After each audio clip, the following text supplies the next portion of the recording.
ప్రస్తుతం కట్టబెట్టుకుని నడుస్తున్నాం.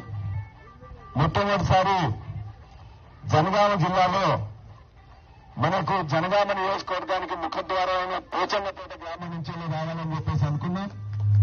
ఆ పోచన్నపేట మాతృమూర్తి మా ఫిరోజ్ వాళ్ళ మాతృమూర్తి నాకు ఆనాడు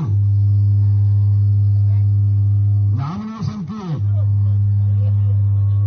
పైసలు ఇచ్చింది పోచన్నపేట గ్రామస్తురాలే. ఆ తల్లికి ముందుగా నేను శిరస్సు నుంచి నమస్కారం తెలియజేస్తూ